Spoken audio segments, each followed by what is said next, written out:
काही दिवसांपूर्वी हत्या झालेल्या शरद मोहोळ यांच्या पत्नीला धमकवणारा आरोपी ससून रुग्णालयातून पळाल्याचा धक्कादायक प्रकार समोर आलेला आहे।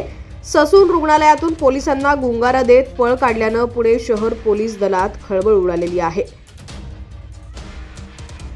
मार्शल लुईस लीलाकर असे या फरार आरोपीचे नाव आहे। 2 दिवसांपूर्वी पुणे पोलिसांनी याला अटक केली होती।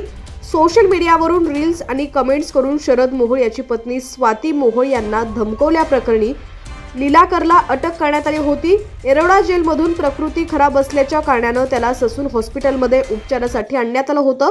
यावेळी मार्शल लुईस लीलाकर यानं पोलिसांना गुंगारा देत पळ काढला। फरार असलेल्या लीलाकरचा शोध घेण्यासाठी पुणे पोलिसांनी 8 पथकं पाठवली असून त्याचा शोध आता पोलीस घेत आहेत। आताची बातमी आपण पाहतोय। शरद मोहोळ हत्ये प्रकरणातील शरद मोहोळ यांच्या पत्नीला धमकवणारा आरोपी ससून रुग्णालयातून फरार झालेला आहे। तसंच शरद मोहोळ हत्या प्रकरणात पोलिसांनी तब्बल 18,000 ऑडिओ क्लिप्स शोधून काढलेले आहेत। शरद मोहोळ प्रकरणात दररोज नवनवीन खुलासे समोर येत आहेत।